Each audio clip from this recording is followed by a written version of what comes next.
Over the last 8 years, the Barack Obama administration declared war on Christians and did everything he could to bend to Muslim demands in America.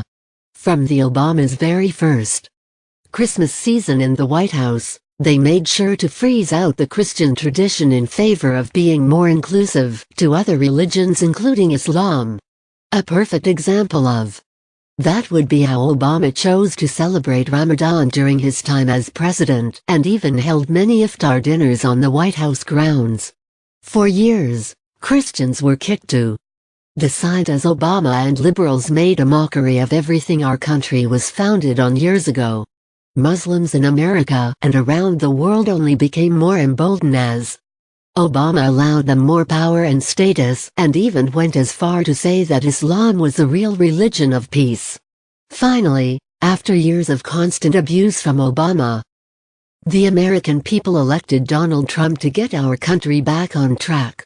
Evidently, Muslims believe that they could keep the status quo from previous years and hope that the White House would continue the Obama tradition of inclusiveness.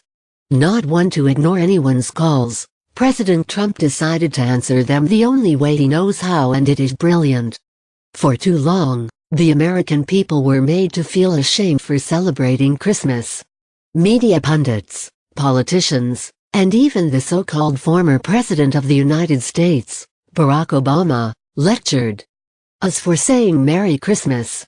The White House made the conscious choice to erase it from the White House, and the Obamas even went as far as to issue holiday cards instead of Christmas cards. Then, to make matters worse, Muslims in the country were held in higher regard despite their violent backgrounds, and Christians were dismissed as racist bigots. Sensing the frustration growing the country, Trump tapped into it and ran a campaign based on putting American values first, and he has kept his word. The first family issued their first Christmas card, and you can spot the difference between Obama's and Trump's immediately. Here is Trump's Christmas card. And here is Obama's. The very first year that the Obamas were in the White House, they began to dismantle Christmas from the White House, much to everyone's shock. Here is more from Fox News during the first year of the Obama administration. The President and First Lady considered removing the Nativity from the White House for the sake of inclusivity. The New York Times buried that Yuletide nugget deep inside a story about then White House Social Secretary Desiree Rogers. Read it for yourself, ladies and gentlemen. But Washington is a city that likes its traditions, and Miss Rogers has raised a few eyebrows by trying to bend them. When former social secretaries gave a luncheon to welcome Miss Rogers earlier this year, one participant said she surprised them by suggesting the Obamas were planning a non-religious Christmas, hardly a surprising idea for an administration making a special effort to reach out to other faiths. The lunch conversation inevitably turned to whether the White House would display its crèche, customarily placed in a prominent spot in the East Room. Miss Rogers, this participant said, replied that the Obamas did not intend to put the manger scene on display, a remark that drew an audible gasp from the tight-knit Social Secretary sisterhood. A White House official confirmed that there had been internal discussions about making Christmas more inclusive and whether to display the crèche.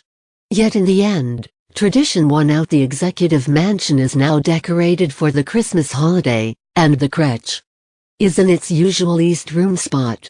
Yes, good readers, Barack and Michelle Obama wanted to mark their first Christmas in the White House by tossing the baby Jesus out of the building. For a number of years, the White House decorations were more pet-centric than Jesus-centric. Well, President Trump does celebrate Christmas, and he pledged that he would bring it back in a big way once elected to the White House. Trump and Me Thank You Tour Stop Merry Christmas. We're going to start saying Merry Christmas again. https://j54readfulpic.twitter.com/mhpgdohggnf CBS News at CBS NEWS December 10, 2016. It is apparent that the entire Trump family feels the same way since Melania and Barron Trump helped organize a Christmas tour of the White House for all Americans to enjoy. The White House tour program features an animated Baron Trump guiding the tree-pulling carriage and is shown in various Christmas scenes around the White House, like the ones pictured below. The illustrations in the @White House Holiday Decorations booklet feature Baron Trump. pic.twitter.com/1xv7cvp. Kate Bennett @Kate Bennett. DC November 27, 2017. Baron Trump, the cartoon version, plays tour guide in this year's @White House Christmas program. pic.twitter.com/1lnmzvfnaj. Nikki Schwab @Nikki Schwab. November 27, 2017. There is no doubt that Christmas is in swing at the White House, and First Lady Melania Trump is enjoying decorating the grounds for all of us to enjoy. Melania and Baron Trump watch a Christmas tree arrive at the White House. First Lady Melania Trump enjoyed spending time with the children decorating the White House and making everyone feel right at home. Melania Trump and children decorating the tree in State Dining Room.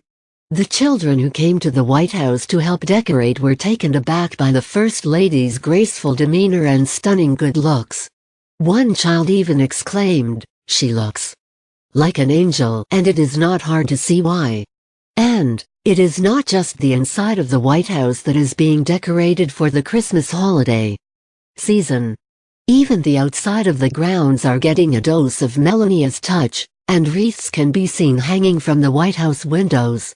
This is quite a change from the Obama administration, but a welcomed one.